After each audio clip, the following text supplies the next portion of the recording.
Hello बच्चों, नमस्कार। कैसे हो? उम्मीद करता हूँ सब ठीक होगे, बढ़िया होगे। और आप सबका बहुत बहुत स्वागत करता हूँ आपके अपने छोटे से यूट्यूब प्लेटफॉर्म दवाई वाला पे। और आज का जो हमारा टॉपिक रहने वाला है वो है अति महत्वपूर्ण आंकिक प्रश्न। ठीक है, महत्वपूर्ण आंकिक प्रश्न, ये वेरी वेरी इंपॉर्टेंट आंकिक प्रश्न। अब तक सबसे ज्यादा बार बोर्ड परीक्षाओं में पूछे गए ये वो क्वेश्चन है। ठीक है, जो सबसे ज्यादा बार पूछे गए हैं और हमने एक एक कर यहाँ पर नोट किया है आपके लिए। ठीक है, बहुत मेहनत लगी है इसमें और आपका जो लाइक होता है, सब्सक्राइब होता है, ये हमारे लिए मोटिवेशन का काम करता है। तो वीडियो अगर आपको अच्छा लगे तो लाइक कीजिए और अपने उन साथियों को शेयर कर दीजिए जो क्लास 12 केमिस्ट्री बोर्ड परीक्षा की तैयारी कर रहे हैं उनके लिए। यहाँ पर हम आपको फिजिक्स, केमिस्ट्री और बायो तीनों सब्जेक्ट पढ़ाते हैं। सब अलग अलग टीचर पढ़ाते हैं। ठीक है, और आज हम बात करेंगे कुछ इंपोर्टेंट हमारे न्यूमेरिकल्स हैं। ये वो न्यूमेरिकल्स हैं जो कई बार परीक्षाओं में पूछे गए हैं, बोर्ड परीक्षाओं में। तो इनको आप अच्छे से करना सीख लीजिए, क्योंकि जब भी आपसे न्यूमेरिकल पूछा जाएगा तो इसी से रिलेटेड पूछा जाएगा। इससे हटकर आपका कोई भी न्यूमेरिकल्स नहीं आने वाला है। ठीक है, तो इनको आप अच्छे से करना सीख लीजिए। करना क्या है, केवल आपको कॉन्सेप्ट समझना है। ठीक है, किसी चीज को रटना नहीं है, कॉन्सेप्ट समझना है और जो फार्मूले हैं वो फार्मूले आपको समझने हैं। ठीक है, तो चलिए शुरू करते हैं बिना किसी देर के। और चैनल पे नए हैं तो पहले चैनल को सब्सक्राइब कर दें। चलो पहला सवाल हम पढ़ते हैं, क्या है हमारे पास। फर्स्ट ऑफ ऑल मैं इसको कर दूंगा दो भागों में डिवाइड। ओके, क्वेश्चन नंबर 1 क्या कह रहा है, देखो पढ़ेंगे फटाफट। कह रहा है 450 ग्राम जल में 5.8 ग्राम एसीटोन। एसीटोन का फार्मूला ये दे रखा है और आपको याद कर लेना एसीटोन का फार्मूला क्या होता है। ठीक है, तो घोला गया है। कह रहा है विलयन में जल तथा एसीटोन, किसके, जल और एसीटोन के मोल प्रवाह क्या निकालना है आपको, मोल प्रवाह, चाय का मान निकालना है। ठीक है, जो कि आपने पढ़ रखा है पहले से।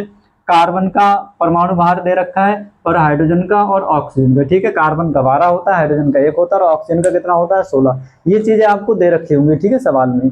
तो सबसे पहले अगर हम बात करें क्वेश्चन नंबर 1, पहले का आंसर क्या पूछ रहा है, मोल प्रभाव। तो जब भी किसी चीज के मोल प्रभाव निकालते हैं तो मोल प्रभाव निकालने के लिए हमें क्या चाहिए होता है, उसके मोल चाहिए होते हैं। ठीक है, विलयन में जो भी अवयव है उन सभी अवयवों के मोल आपको ज्ञात होने चाहिए। ठीक है, तो मोल हमें क्या करना होगा, ज्ञात करना होगा। मान लो अगर मैं बात करूं विलयन जो हमारा है, कोई विलयन हमारा ए और बी दो से मिलकर बना हुआ है। ठीक है, विलयन है क्या है, ये ए कंपोनेंट है, ये क्या है हमारा बी कंपोनेंट है। अगर आपको बी के मोल प्रवाह निकालने हैं, क्या करना है, बी के मोल प्रवाह निकालने हैं, तो बी के मोल ऊपर बटे ए और बी दोनों के मोल नीचे। ठीक है, तो ये फार्मूला हमने पहले पढ़ लिया है पहले वाले वीडियो में। ठीक है, तो सबसे पहले आपको आता ही होगा। ठीक है, तो किसी चीज के मोल निकालने होते हैं, सबसे पहले क्या करेंगे, मोल। और मोल का फार्मूला क्या होता है, जिसके मोल निकालते हैं उसका ग्राम में भार, उसका क्या होगा, ग्राम में भार, और उसी का क्या होगा, उसी का होगा अणुभार। जिसके मोल निकालेंगे उसका ग्राम में भार और उसी का अणुभार। ठीक है, और मोल प्रभाव निकालेंगे तो मोल, एक जिसके मोल प्रभाव निकालेंगे उसके मोल बटे कुल मोल। तो सबसे पहले हम क्या करेंगे, मोल निकाल लेते हैं दोनों के। ठीक है, तो कितना वाटर है हमारा, कैपिटल डब्ल्यू। ठीक है, कैपिटल डब्ल्यू हमारा कितना है, ये है हमारा 450 ग्राम। ठीक, और कैपिटल एम कितना हो जाएगा, जब जल है तो कितना हो जाएगा आपका 18 हो जाएगा। स्मॉल डब्ल्यू यानी कि जो घुली वाली चीज है वो कितनी है, कितना बोला है, 5.8 ग्राम। कितना बोला है भाई, 5.8 ग्राम। और स्मॉल एम क्या हो जाएगा, small M, small M two क्या है, ये अणुभार है किसका, ये हमारा CH3 और COCH3 का। ये कितना आ जाएगा, देखो कितने कार्बन है इसमें, 1 2 3, 3 कार्बन है, कितना हो जाएगा 12 3 36 प्लस 3 और 3 6, 6 हाइड्रोजन है तो 6 ऐड कर लो। एक ऑक्सीजन है तो एक ऑक्सीजन का कितना होता है 16 हो गया। 3 कार्बन ले लिए हमने, कितना हो गया 12 3 36, क्योंकि एक का कितना होता है 12 और 3 और 3 6 हाइड्रोजन है तो 6 हाइड्रोजन का कर दिया, क्योंकि एक का कितना होता है 1, और एक ऑक्सीजन का कितना होता है 16। सबको जोड़ दो, कितना हो जाएगा 22 और 36, 36 और 22 कितना हो जाएगा आपका 58। कितना हो जाएगा 58। अब क्या करेंगे, हम दोनों के मोल निकाल लेंगे, जल के मोल और एसीटोन के मोल। तो जल के मोल निकालेंगे तो जल के मोल कैसे निकालेंगे भी, देखो जल के मोल, जल के मोल, जल के मोल तो क्या होगा, जल का ग्राम में भार, जल का ग्राम में भार, कितना ग्राम जल दे रखा है, बटे जल का अणुभार, जल का अणुभार यहां से निकाल लेंगे। अब जल का ग्राम में भार कितना दे रखा है, 450 ग्राम। कितना है, 450 ग्राम बटे जल का अणुभार कितना है, जल का अणुभार है 18, ठीक है 18। अब इससे इसको आप डिवाइड कर दो, कितना हो जाएगा, 18 दूनी 36, कितना बचा यहाँ पर 9, कितना हो गया 90, 18 पंजे 90। तो ये आ गए हमारे मोल, किसके, जल के मोल। ठीक है, क्या आ गया, जल के मोल। जल के मोल बराबर कितने आ गए हमारे पास, 25। कितने हो गए, 25। ये आ गए जल के मोल। इसी तरह से हम क्या करेंगे, एसीटोन के मोल निकाल लेंगे। दूसरा क्या हमारा, एसीटोन। एसीटोन के मोल निकाल लो, क्या लिखेंगे यहाँ, एसीटोन के मोल। ठीक है, एसीटोन के मोल। एसीटोन के मोल निकालने के लिए क्या करेंगे, एसीटोन का ग्राम में भार बटे एसीटोन का अणुभार। तो एसीटोन का ग्राम में भार कितना है ये, ठीक है, ये W, स्मॉल w मतलब दिखाता है जो विलेय है कम मात्रा में, ठीक है, और कैपिटल W दिखाता है विलायक जो ज्यादा मात्रा में होता है। तो स्मॉल w कितना है, 5.8, कितना है 5.8, और अणुभार कितना है, यानी कि स्मॉल m कितना है हमारा 58, कितना है 58। इस पॉइंट को हटाएंगे, नीचे एक जीरो बढ़ा लेंगे, कितना हो जाएगा हमारे पास 58/580। इससे जब इसको डिवाइड करेंगे तो पहले क्या करेंगे, पॉइंट लगा लेंगे तो 80 हो जाएगा, इससे इसको काट देंगे, कितना आ जाएगा 0.1 मोल। कितने आ जाएंगे, 0.1 मोल। तो हमें जल के मोल मिल गए, जल के मोल कितने हैं 25, और एसीटोन के मोल हमने कितने निकाल लिए 0.1। अब क्या करेंगे, अब हम निकाल लेते हैं मोल प्रभाव। देखो किसका पूछ रहा है, जल और एसीटोन दोनों के मोल प्रभाव पूछ रहा है। तो विलयन में जो मोल प्रभाव होता है कुल, वो विलयन में उपस्थित सभी अवयवों के मोल प्रभाव के योग के बराबर अर्थात 1 होता है। ठीक है, तो याद रखना है विलयन का जो मोल प्रभाव होता है वो कितना होता है, 1, सदैव कितना रहता है, 1 रहता है। ठीक है, तो हम जानते हैं कि ए का मोल प्रभाव प्लस बी का मोल प्रभाव बराबर किसका होगा, विलयन का होगा, और जो कि कितना होता है 1 के बराबर होता है। तो दूसरे का हम 1 में से घटा देंगे। तो पहले किसी के निकाल लो, मान लो जल के हम मोल प्रभाव निकाल लेते हैं, मोल प्रभाव। ठीक है, हम किससे डिनोट करते हैं, चाय से। तो चाय जल क्या हो जाएगा, चाय जल क्या हो जाएगा, जल के मोल, जल के मोल बटे जल प्लस एसीटोन, जल प्लस एसीटोन के मोल। ये वाला फार्मूला हो जाएगा आपका। अगर आप जल के मोल निकालेंगे तो जल के मोल ऊपर, कुल जल के मोल प्रभाव निकालेंगे तो जल के मोल ऊपर बटे कुल मोल नीचे। एसीटोन का निकालेंगे तो एसीटोन के मोल ऊपर बटे कुल मोल नीचे। लेकिन अगर द्विअंगी विलयन है तो किसी एक के निकाल लो, दूसरे का 1 में से घटा दो, अपने आप से आ जाएगा। ठीक है, तो जल के मोल प्रभाव, चाय जल बराबर क्या हो जाएगा हमारा, जल के मोल कितने हैं हमारे पास 25, कितना लिखेंगे हम ऊपर 25, और जल का मोल कितना है यहाँ पर 25, प्लस एसीटोन का मोल कितना है हमारे पास 0.1, कितना हो जाएगा 25/25.1, कितना हो जाएगा। इसको पॉइंट हटा देंगे, कितना हो जाएगा 250/251। इसको जब आप डिवाइड करेंगे, ठीक है, इसको जब आप डिवाइड करेंगे, काट लेना आप आराम से, कितना है 251, 51 से डिवाइड करो कितने को, 250 को। यहाँ देखो कम है, कितना है, कम है। ठीक है, अगर यहाँ पर भी कितना होता है 250, तो एक बार चला जाता है। ठीक है, तो क्या करेंगे, पहले हम यहाँ पॉइंट लगा लेंगे और यहाँ एक जीरो बढ़ा लेंगे। ठीक है, और इसका टेबल अगर हम 10 में पढ़ेंगे तो कितना हो जाएगा 2510, जो कि यहाँ केवल 2500। तो 10 ना पढ़कर कितना पढ़ लेंगे, मुझसे कम पढ़ लेंगे, 9 तक पढ़ लेंगे। इसका मल्टीप्लाई 9 में करके देखो, 9 एकम 9 कितना हो जाएगा, 9 एकम 9, और 9 पंजे 45 के 5, हासिल लगे 4, और 9 दूनी 18, 18 चाहे कितना हो जाएगा 22, ये आ जाएगा 2259। तो यहाँ लिख देंगे 22 और 59, घटा दो। घटाने पर क्या मिलेगा हमें, यहाँ से कैरी ले लो, कितना बचेगा 1, और यहाँ कितना बचेगा 4, और यहाँ कितना बचा, 4 में से 2 गया, कितना बचा हमारे पास 2 बच गया। ठीक है, कितना बच गया 2, कितना आ गया, एक जीरो और बढ़ा लेते हैं, कितना आ गया 24। ठीक है, तो अभी हमने 9 का मल्टीप्लाई किया था, कितना आता है 2259, और ये भी लगभग उसके ही आसपास है। तो कितना कर देंगे फिर से 2259, घटा लो, यहाँ से कितना बचेगा 1, और यहाँ 10 में से 5 गया, कितना बचा 5, और यहाँ कितने रह गए हमारे 3, 3 में से 2 गया, कितना आ गया हमारा 1। ठीक है, अब 25 है, 25 छक्का कितना होता है 150, तो ये लगभग 6 के आसपास चला जाएगा। ठीक है, तो इतना आ जाएगा हमारा 6। ठीक है, कितना आ जाएगा, इसका मल्टीप्लाई 6 में करके आप यहाँ लिख लेना, देख लेना कितना आ जाएगा। तो चाई और जल की अगर हम बात करें तो ये मान हमारे पास आ जाएगा 0.996। कितना आ जाएगा? 0.996। ये आ गया हमारा जल का मोल प्रवाह। ठीक है, अब जल का मोल प्रवाह आ गया तो एसीटोन का निकालना है। तो एसीटोन का मोल प्रवाह निकालने के लिए एक में से जो आया है उसको माइनस कर देंगे। ठीक है, क्योंकि हमने पहले ही पढ़ लिया है। ठीक है, तो जल किसका निकालना है हमें? चाई एसीटोन। क्या करेंगे हम? चाई एसीटोन। तो जब हम चाई एसीटोन की बात करेंगे तो 1 माइनस चाई जल क्या हो जाएगा? 1 माइनस चाई जल। ठीक, घटा दो इसको। Chi acetone equal to 1 minus water का कितना आया? 0.996। अब इसको घटा लो। कैसे घटाएंगे? एक में से इसको घटाना है। ठीक है, तो एक में से किसको घटाना है? 0.996। पॉइंट के आगे जितने जीरो चाहिए हो आप ले लो अपने हिसाब से। इधर से कैरी यहाँ ले लो, यहाँ से यहाँ ले लो, यहाँ से यहाँ ले लो। 10 10 में से 6 गया, कितना बचेगा? 4। यहाँ बच्चा 9 9 में से 9 गया 0, 9 9 में से 9 गया 0, और ये पॉइंट लगा दो। कितना आ गया? 0.004। कितने आ जाएंगे? तो यहाँ पर आपको घटाने पर मिलेगा 0.004। ठीक, तो चाई एसीटोन कितना आ जाएगा? चाई एसीटोन ये आ जाएगा हमारे पास 0.004।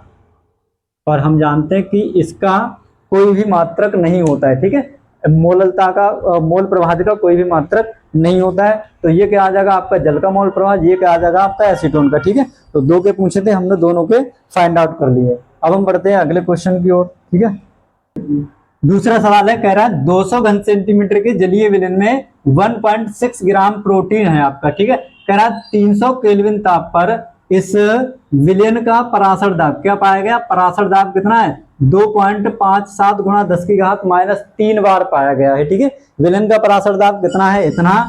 कह रहा है प्रोटीन का अणुभार ज्ञात कीजिए। किसका? प्रोटीन का अणुभार हमें ज्ञात करना है, और आर का मान आपको दे रखा है। जब पराशर की बात आ जाए तो आपने पहला पढ़ा होगा पराशर दाब के बारे में। ठीक है, पराशर दाब जहां हम निकालते हैं पाई भी इक्वल टू क्या होता है? एनआरटी होता है। ठीक है, तो उस वाले फार्मूले की सहायता से हम यहाँ तक पहुंच जाएंगे। ठीक है, क्वेश्चन नंबर हमारा क्या आ जाएगा? सेकंड का सोल्यूशन। हम जानते हैं जो हमारा पराशर दाब होता है, क्या होता है? पराशरण दाब। पराशर दाब को हम किससे लिखते हैं? या पाई से लिख दो या पी से लिख दो। ये बराबर होता है किसके? ये होता है NRT अपॉन बी के। किसके बराबर होता है? NRT upon B. ठीक है, यानी कि पाई इक्वल टू क्या होता है? NRT upon B. या इधर बी इधर कर दोगे तो ये क्या हो जाएगा? Pi into B equal to NRT। ये भी हम पढ़ लेते हैं। ठीक है, बात वही है। इसको यहाँ रोकोगे तो ये बटे में पहुंच जाएगा। पर ये यहाँ पर जो है दे रखा है, इनका मान क्या क्या है? मतलब किसको क्या कहते हैं? ये होता है हमारा पाई पराशरण दाब। क्या होता है? पराशरण दाब। ओके, ये जो बी है ये क्या होता है? हमारा आयतन। क्या होता है? आयतन। ठीक है, और एन है ये क्या होते हैं? हमारे मोल। क्या होते हैं? मोल। किसके? विलेय के। विलेय के मोल। और आर आपको पता है गैस नियतांक होता है। क्या होता है? ये नियतांक होता है, और इसका मान आपको दे रखा होता है। नियतांक और मान आपको दे रखा है। ठीक है, और टी क्या होता है? हमारा तापमान। क्या होता है? तापमान। ठीक है, ये केल्विन में आपको दे रखा होगा। इसकी सहायता से हम क्या करेंगे? निकाल लेते हैं अणुभार। अब ये जो मोल है आपका क्या है? मोल है। किसी चीज के मोल कैसे निकालते हैं? मोल बराबर क्या होता है? ग्राम में भार बटे अणुभार। ठीक है, तो ये मोल ही हमें कहां तक पहुंचाते हैं? यही हमें अणुभार तक पहुंचाते हैं। ठीक है, हम जानते हैं कि जो हमारा स्मॉल एन होता है, चूंकि स्मॉल एन इक्वल टू क्या होता है? स्मॉल डब्ल्यू और स्मॉल एन। ठीक है, डब्ल्यू क्या होता है? भार। किसका? विलेय का। और ये क्या होता है? अणुभार। किसका? विलेय का। ठीक है, और विलेय है क्या? हमारा प्रोटीन घुला हुआ है। कितना? 1.26 ग्राम। कितने में? 200 घन सेंटीमीटर में। ठीक है, के जलीय विलयन में। अब देखो जो चीजें हमको दे रखी है वो चीजें हम यहाँ पर नोट कर लेते हैं। पाई बराबर कितना दे रखा है? ये दे रखा है हमारा 2.57 इंटू 10⁻³ ठीक है, और बी बराबर कितना दे रखा है? ये दे रखा है 200 घन सेंटीमीटर। इसको आप लीटर में कन्वर्ट कर लेंगे तो कितना आ जाएगा? 2 लीटर आ जाएगा। ठीक है, 1000 से डिवाइड कर देंगे तो 1 पॉइंट इधर खसक आएगा। और आर का मान आपको पता है कितना है? 0.083। और क्या दे रखा है, टी का मान दे रखा है आपको कितना, 300 केल्विन। ठीक है, ये चीजें हमको दे रखी हैं बस। और हमें निकालना क्या है, स्मॉल डब्ल्यू कितना है, स्मॉल डब्ल्यू। ठीक है, ये जो बाहर है बिले का, कितना गोला है बिले, बुले गोला 1.26 ग्राम। ठीक है, 1.26 ग्राम ये प्रोटीन है।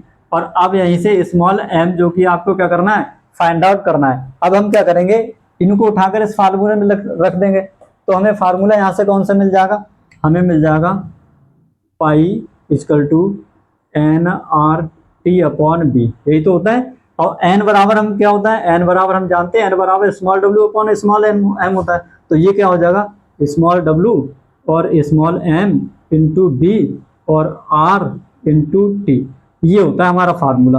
पाई बराबर क्या हो जाएगा हमारा, small W R T upon small M into B.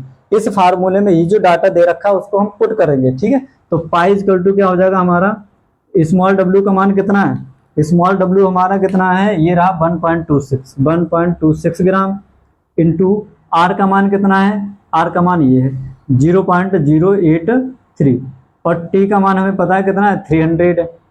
और नीचे एम का मान आपको क्या करना है, एम का मान निकालना है आपको। और बी का मान कितना है आपका 0.2 लीटर। और पाई का मान भी हमें दे रखा है, पाई का मान कितना है, ये रहा आपका 2.57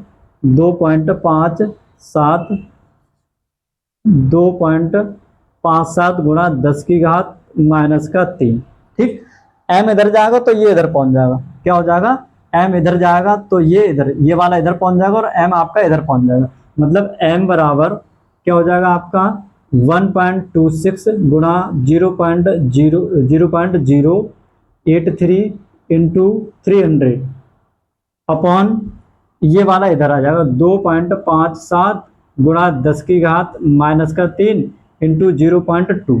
ये कहानी आपकी बन जाएगी। अब यहाँ से क्या करेंगे, पहले जो पॉइंट है उनको आप हटा लीजिए। ठीक है, इधर 2 के बाद लगाए, इधर 2 के बाद लगाए, हट जाएगा। इसको हटाने के लिए ऊपर क्या करना पड़ेगा, आपको 0 लगाना पड़ेगा। और ये जो 10⁻³ है, क्या है 10⁻³ ऊपर जाएंगे 1000 हो जाएगा। 1000 की जब आप इसमें मल्टीप्लाई करोगे तो ये वाली घातें आपके इस वाले पॉइंट से हट जाएंगी। ठीक है, तो बचेगा क्या, अब बचेगा 126 गुणा 83 गुणा 3000 बटे 257 गुणा 2। ठीक, अब आप चाहे तो 2 से आपका ये कट सकता है, 2 से आप इसको काट लेंगे, कितना हो जाएगा 63 हो जाएगा। मतलब 63 इंटू 83 इंटू 3 और 3 0 बटे 257। जब आप इनका मल्टीप्लाई करोगे, ठीक है, किनका 83 का मल्टीप्लाई करोगे 63 का और 3000 का, जब इनका मल्टीप्लाई करेंगे तो कितना आएगा, ये आपका आ जाएगा 15687। ठीक है, बता दे रहा हूं मैं 15687 कितना आएगा, ऊपर आपका आएगा 15687। कितने जीरो है, 3 जीरो इंक्लूड कर लो इसमें, बटे 257। ठीक है, अब आप क्या करेंगे 257 से इसको डिवाइड कर लीजिए, आराम से डिवाइड हो जाएगा। और ये आपका आएगा, जब आप इससे इसको डिवाइड करेंगे तो आपका आ जाएगा 16038.9। और ये क्या आ जाएगा आपका अड़भार आ जाएगा, किसका अड़भार आ जाएगा, ये अड़भार है आपका प्रोटीन का, किसका, प्रोटीन का। ठीक है, अब कहते होंगे कि प्रोटीन का अड़भार तो बहुत आ गया, क्योंकि प्रोटीन भी आप में क्या, प्रोटीन भी अपने आप में क्या होता है, बहुलक होता है, किसका, आपका अमाइनो एसिड्स का। ठीक है, प्रोटीन क्या होता है हमारा, एसिड्स का एक बहुलक होता है। जब बहुत सारे एसिड मिल जाते हैं तब जाके हमारा क्या बनता है, प्रोटीन बनता है। ठीक है, तो इसका अड़भार भी क्या होना चाहिए, ज्यादा होना चाहिए। ठीक है, अब हम बात करेंगे क्वेश्चन नंबर 3। देखो क्वेश्चन नंबर 3 जो कि कह रहा है कि 6 ग्राम यूरिया, कितना है यूरिया, 6 ग्राम यूरिया को 200 ग्राम जल में घोलने पर जल के क्वथनांक में, ठीक है, जल के क्वथनांक में उन्नयन की गणना कीजिए। तो जल के क्वथनांक में कितना उछाल आया है, कितनी वृद्धि हुई है, वो आपको ज्ञात करना है। कह रहा है जल का मूलल उन्नयन स्थिरांक केवी का मान आपको दे रखा है 0.52, कितना है 0.52।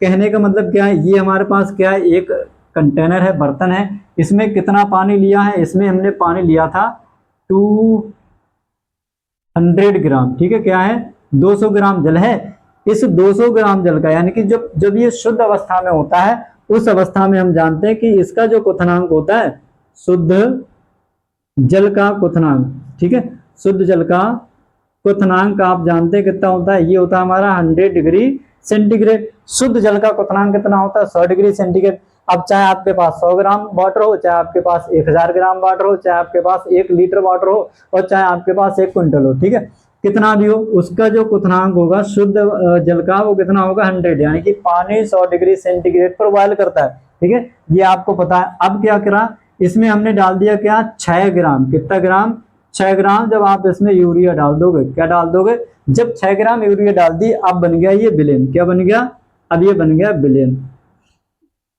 और जब ये विलेन बन जाएगा तो विलेन का जो क्वथनांक है क्या है, विलेन का जो क्वथनांक है वो विलायक के क्वथनांक से ज्यादा होगा कहीं ना कहीं। मान लो ये कितने पर बॉयल करेगा, अब ये बॉयल करेगा 100 पॉइंट से ऊपर, ठीक है, चाहे आपका 100.25 हो जाए, चाहे आपका 105 हो जाए, ठीक है, 105 हो जाए, तो इसमें कुछ ना कुछ वृद्धि हो जाएगी, और इसी को हम कहते हैं क्या, विलेन का क्वथनांक, ठीक है। ये क्या कह रहा है, जल के क्वथनांक में उन्नयन, ठीक है। अब ये जल का है, ये किसका है, विलेन का है, तो जल का जो क्वथनांक है वो कितना उछाल हुआ है, इन दोनों का अंतर ही क्या कहलाता है, इन दोनों का अंतर आपका क्या कहलाता है, उसको हम कहते हैं डेल्टा टीवी, क्या कहते हैं, डेल्टा टीवी, ठीक है, क्वथनांक का उन्नयन। और डेल्टा टीवी हमारा क्या होता है, ये होता है हमारा TV minus T not B. और जो टी नॉट टीवी है हमारा क्या है, जो टीवी है ये किसका होता है, हमारा विलेन का, किसका है, हमारा विलेन का, ठीक है। और ये किसका है, हमारा जल का। तो यहाँ से विलेन का कितना आ गया, मान लो विलेन का हमारा 105 है और विलायक का कितना था 100, तो कितना बड़ा 5 डिग्री सेंटीग्रेड, क्या, तो कह रहा है जल के क्वथनांक में उन्नयन की गणना, तो जल के क्वथनांक में जो उन्नयन हुआ वो 5 डिग्री सेंटीग्रेड का हुआ, ठीक है। यही हमको निकालना है, किस तरह से निकालेंगे, तो सबसे पहले जो डाटा आपको दे रखा है उसको क्या करेंगे, नोट कर लेंगे, ठीक है। क्या दिया है, 6 ग्राम यूरिया, जो घुलने वाली चीज होती है उसको स्मॉल डब्ल्यू लिख लिया करो, स्मॉल डब्ल्यू बराबर कितना है आपका 6 ग्राम, ठीक है। और स्मॉल एम बराबर ये क्या करना है आपको, यूरिया, घुलने पर क्वथनांक, इसकी जरूरत नहीं पड़ेगी, ठीक है। और अगर आप लिखना चाहो तो आप, ये किसका होता है, यूरिया का होता है, ठीक है। स्मॉल एम क्या है आपका, यूरिया का अणुभार, आप यूरिया का अणुभार निकाल सकते हैं, क्या होता है NH2 और CONH2 से, ठीक है, जब जरूरत पड़ेगी निकाल लेंगे। और कैपिटल डब्ल्यू कितना दे रखा है, कैपिटल डब्ल्यू है हमारा 200 ग्राम, और कैपिटल डब्ल्यू है, और ये है क्या आपका एम है, तो इसका अणुभार कितना हो जाएगा 18 हो जाएगा, ठीक है। और केवी का मान आपको दे रखा है, केवी जल के लिए कितना है 0.52, कितना है 52, ठीक है। ये चीज आपको दे रखी है, हमें निकालना क्या है, जल के क्वथनांक में उन्नयन की गणना करनी है, ठीक है। तो जल के क्वथनांक में उन्नयन की गणना कैसे निकालेंगे, देखो सबसे पहले हम क्या करेंगे, हमें निकालना होगा डेल्टा टीवी इक्वल टू क्या है, TV minus T not B, यानी कि ये आपको निकालना है, क्या करना है, ये आपको निकालना है, यही वृद्धि होगी। ये क्या है, क्वथनांक में उन्नयन, ये क्या है, शुद्ध जल का, ठीक है, शुद्ध जल का क्वथनांक, ठीक है, कोई भी चीज दे रखी होगी उसका शुद्ध क्वथनांक, तो उसको हम कैसे निकालेंगे, तो डेल्टा टीवी तक हम पहुंचेंगे। डेल्टा टीवी का फार्मूला आपने पढ़ा होगा, क्वथनांक में उन्नयन, जब आपने अणुसंघ गुणधर्म पढ़े थे तो, ठीक है। तो डेल्टा टीवी इक्वल टू हमारा क्या होता है, KV into small W into 1000 upon में क्या होता है स्मॉल एम, और इंटू हमारा क्या होता है इंटू कैपिटल डब्ल्यू, ठीक है, कैपिटल डब्ल्यू, ये कहानी हमारी होती है। अब देखो स्मॉल एम की बात आ गई, यूरिया है, यूरिया का अणुभार निकाल लो कितना हो जाएगा, स्मॉल एम आपका कितना आ जाएगा, यहाँ से देखो कितने नाइट्रोजन है हमारे पास, 2 नाइट्रोजन है, ठीक है, 2 का कितना हो जाएगा 28 प्लस 1 कार्बन है, कार्बन का कितना हो जाएगा 16 प्लस 4 हाइड्रोजन है, कितने हैं 4 हाइड्रोजन है, ठीक है। तो निकाल लो कितना हो जाएगा 28 और 4 32 और 16 और 4 20, 20 और 28 कितना हो गया 48, 4 हाइड्रोजन और 14 दूनी 28, और 1 ऑक्सीजन भी है हमारे पास, ठीक है, क्या है 1 ऑक्सीजन, यानी कि 1 ऑक्सीजन का हो गया, कार्बन का रह गया, 1 कार्बन का और जोड़ लो, कितना हो जाएगा 16 और 16 32, 32 और 28 कितना हो जाएगा 60 हो जाएगा यहाँ से, ठीक है। तो स्मॉल एम बराबर हमारा कितना आ गया, स्मॉल एम बराबर हमारा आ गया 60। कितना आ गया 60। अब इनको सब क्या करेंगे हम यहाँ पर पुट कर देते हैं, ठीक है। तो यहाँ पर क्या क्या दे रखे हैं हमें, केवी का मान हमें पता है कितना है 0.52 इंटू स्मॉल डब्ल्यू कितना है, कितना ग्राम घुला है 6 ग्राम घुला है, और 1000 कितना है 1000, और नीचे क्या है स्मॉल एम कितना हमारा 60 और कैपिटल डब्ल्यू कितना है हमारा 200, ठीक है 200 ग्राम। अब सबको हम क्या करेंगे, इनको सबको डिवाइड करेंगे, जो जो कटेगा काट दो। इसको अगर हम पॉइंट को हटाएंगे तो नीचे 2 जीरो आपको लगाने पड़ेंगे, ठीक है। तो 1 2 1 2 3 और 3 ये कट जाएगा, और 6 से अगर हम काटेंगे तो कितना बचेगा 10 बचेगा हमारे पास, अर्थात हमारे पास बचा 52/10 गुणा 20, यानी कि 52 बटे कितना बच गया हमारे पास 200, ठीक है। तो 2 से कट जाएगा, ऊपर कितना आ जाएगा 26 और नीचे कितना आ जाएगा 100, यानी कि 26/100, ठीक 26/100 आप इतना लिख दो, या इससे इसको डिवाइड करेंगे तो कितना आ जाएगा, तो डेल्टा टीवी जो है वो कितना आ जाएगा, ऊपर से 2 पॉइंट खसका के लगा दो, तो 2 पॉइंट खसका के लगा देंगे तो हमारे पास डेल्टा टीवी के मान इतना आ जाएगा, ठीक है। शुद्ध अवस्था में अगर हम बात करते हैं, शुद्ध अवस्था में अगर हम किसी का मानते हैं, मान लो टी नॉट भी है, शुद्ध अवस्था में कितना होता है 273.15, इतना हम मान लेते हैं कि वो हमारा कितना होता है शुद्ध अवस्था में होता है, ठीक है। कितना होता है शुद्ध अवस्था में, ठीक है। तो डिग्री सेंटीग्रेड को केल्विन में कन्वर्ट करने के लिए हम इतना ही जोड़ते हैं, क्या करते हैं उसमें 273 जोड़ देते हैं, तो वो किस में कन्वर्ट हो जाता है, वो हमारा केल्विन में कन्वर्ट हो जाता है, ठीक है। तो ये क्या आ जाएगा, डेल्टा टीवी क्वथनांक में कितने की वृद्धि हुई 0.26 केल्विन की वृद्धि हुई, इतना क्या हो जाएगा आपका क्वथनांक बढ़ जाएगा। अच्छा, जल के क्वथनांक में उन्नयन की गणना, ठीक है, यानी कि किसका मान क्या पूछ रहा है, डेल्टा टीवी का मान पूछ रहा है, इतने उन्नयन की वृद्धि होगी उसमें, ठीक है। तो अब हमें यहां तक आगे नहीं बढ़ना है, ठीक। तो हमारा ये आंसर यहां से आ जाएगा, ठीक है। डेल्टा टीवी का मान आपका आ गया। अब हम बात करते हैं क्वेश्चन नंबर 8। अगर आपसे शुद्ध का पूछ लेगा तो फिर आपको वही वाला फार्मूला लगाना पड़ेगा, ठीक है। डेल्टा टीवी बराबर TV minus T not B, जहां टीवी क्या होता है हमारा विलयन का, और जो टीवी टी नॉट बी है वो किसका हो जाएगा, शुद्ध विलायक का हो जाएगा, ठीक है। तो उसमें नंबर 4 कह रहा है कि 0.2 ग्राम कार्बनिक यौगिक को कितना 5.8 ग्राम बेंजीन में घोलने पर कह रहा है हिमांक में 1.5 डिग्री सेंटीग्रेड की कमी पाई गई। कह रहा है यौगिक का अणुभार ज्ञात कीजिए, क्या करना है, यौगिक का अणुभार ज्ञात करना है। और बेंजीन के लिए जो केएफ है, केएफ का मान दे रखा है 5 डिग्री सेंटीग्रेड मोलर, कितना है 5 डिग्री सेंटीग्रेड मोलर। किसका मान ज्ञात करना है, हिमांक में इतने की कमी पाई गई यौगिक का अणुभार। जब हिमांक की बात करेगा तो आपने पढ़ा था हिमांक वाला फार्मूला क्या होता है हमारा, delta T F equal to क्या होता है, K F into small W into 1000 upon क्या होगा small M into capital W. ये होता है हमारा क्या, के एफ का मान निकालते हैं, यहाँ से हम टी एफ का मान, डेल्टा टी एफ का मान निकाल लेते हैं और यहीं से एम का मान निकाल लेते हैं, ठीक है। तो ये जो चीजें हमको यहाँ पर दे रखी हैं उन सबको हम यहाँ पर क्या करेंगे, नोट कर लेंगे। पर हमसे पूछ क्या रहा है, यौगिक का अणुभार, मतलब कि इसकी बात कर रहा है, तो आपको एम तो आपको क्या करना है, फाइंड करना है। और डेल्टा टीवी जो है, डेल्टा टीएफ का मान है वो कितना दे रखा है, कितना 1.5, कितना है 1.5 डिग्री सेंटीग्रेड।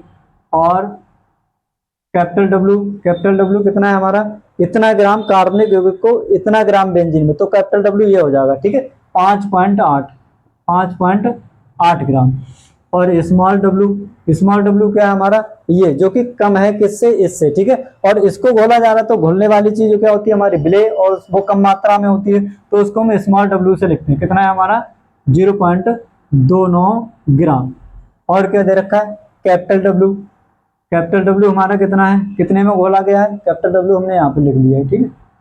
डेल्टा टीएफ भी हो गया हमारा, और केएफ का मान और लिख लो। केएफ दे रखा है बेंजीन के लिए कितना होता है 5 डिग्री सेंटीग्रेड मोलर, ठीक है। तो ये चीजें हमको यहाँ पर दे रखी हैं, और इन्हीं चीजों की सहायता से हमें कहाँ तक पहुंचना है, यहाँ तक, यानी कि इसका मान हमको कैलकुलेट करना है, ठीक है।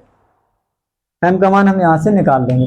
कैसे निकालेंगे, देखो delta T F equal to क्या होता है, K F into small W और 1000 अपॉन में क्या होगा small M into capital W, ठीक है। तो यहाँ पर आप एक मान के ऐसे मल्टीप्लाई कर लो, इनके मल्टीप्लाई करेंगे तो क्या हो जाएगा, delta T F into small M into capital W. इसका एक में मल्टीप्लाई करेंगे तो जो है वही रहेगा, के F into small W into 1000, ठीक है। यहाँ तक कहानी समझ आई। हमको ये निकालना है तो इसको यहीं रोक लेंगे, बाकी ये दोनों टर्म इसके बटे में पहुंच जाएंगे, क्योंकि जो हमारा इक्वल का साइन होता है उसके दोनों तरफ वाली, ठीक है। अगर इधर वाली चीज मल्टीप्लाई में तो इधर बटे में पहुंच जाएगी, इधर प्लस में है तो इधर माइनस में पहुंच जाएगी, इधर भाग में है तो इधर मल्टीप्लाई में पहुंच जाएगी, ठीक है। तो ये दोनों मल्टीप्लाई में है तो एम को अगर हम यहीं रोकेंगे तो इधर की जो मल्टीप्लाई वाली चीज है इधर के बटे में पहुंच जाएगी। तो ये पूरा ऊपर लिखेंगे के F into small W into 1000 upon ये दोनों इसके बटे में आ जाएंगे, डेल्टा टी एफ और इस capital W, delta T F into capital W, ये दोनों चीजें इसके बटे में आ जाएंगी, ठीक है। अब हम क्या करेंगे, इनका सबका मान रख देंगे। स्मॉल एम बराबर क्या हो जाएगा, के एफ का मान कितना दे रखा है हमारा 5, कितना लिख लेंगे 5। कैप स्मॉल डब्ल्यू कितना है 0.29 ग्राम और 1000। नीचे क्या हो जाएगा हमारा डेल्टा टी एफ कितना है 1.5, ठीक है। ये दोनों देखो, ये भी डिग्री सेंटीग्रेड में दे रखा है, ये भी दे रखा है, चाहे आप दोनों को डिग्री सेंटीग्रेड में लगा लो। अगर एक केल्विन में दे रखा होता तो दूसरे को हमें केल्विन में कन्वर्ट करना पड़ता, ठीक है। इसलिए हमने इसको कैलकुलेट नहीं किया, क्योंकि इसमें क्या करेंगे, केल्विन को डिग्री सेंटीग्रेड को केल्विन में कन्वर्ट करने के लिए 273 जोड़ते हैं, तो 273 इसमें भी जुड़ेगा, इसमें भी जुड़ेगा, तब ये दोनों केल्विन में कन्वर्ट होंगे। तो हमारी जो यूनिट होती है वो सेम होनी चाहिए, और यहाँ पर दोनों कैसी है, सेम है, इसलिए हमने इसको ऐसे ही रखा है, ठीक है। इनटू क्या हो जाएगा, कैपिटल डब्ल्यू कितना है हमारा 5.8, कितना है 5.8 ग्राम। अब क्या करेंगे, इनके पॉइंट हटेंगे तो हटा लेंगे। देखो एक के बाद लगा है, और इधर कितने के बाद लगा है 2 के बाद लगा है, और इधर 1 के बाद, ठीक है। इनका दोनों का एक एक हटाएंगे तो इसका दोनों हट जाएगा। क्या करेंगे, जब इनका दोनों का एक एक हटाएंगे तो इधर दोनों का हट जाएगा। देखो कैसे हटेगा, अगर मान लो समझ में नहीं आ रहा है तो 1.5 और ऐसे लिखा हुआ है, ठीक है। हम क्या करते हैं, जब हम पीछे से एक के वाले को हटाते हैं तो हम क्या करते हैं, यहाँ 10 से गुणा कर देते हैं, और इसको हटाएंगे तब भी हम क्या करेंगे, यहाँ 10 से गुणा कर देंगे, ठीक है। ऐसे इसको हटाएंगे तो हम क्या कर देंगे, यहाँ 100 से गुणा कर देंगे। कितने से, जितने के बाद हटता है उतने जीरो हम नीचे लगा देते हैं, नीचे से हटेगा उतने जीरो हम ऊपर लगा देंगे। अब देखो हुआ क्या, यहाँ हमने कितने बढ़ाए, नीचे हमने कितने बढ़ाए 2, 1 2, तो ऊपर भी कितने बढ़े थे 2, और पहले भी आप एक एक से हटा दे रहे थे ऊपर वाले को 2, ठीक है। तो ये बचेगा हमारे पास, 5 से काट दोगे तो कितना हो जाएगा 3 हो जाएगा। कितना बचेगा 29 गुणा 1000 बटे 3 गुणा 58, 3 गुणा 58। अब देखो 29 दूनी कितना होता है, 29 दूनी हमारा होता है 58। इस 29 से आप इसको काट दोगे, 29 दूनी कितना हो गया 58। कितना बचेगा हमारे पास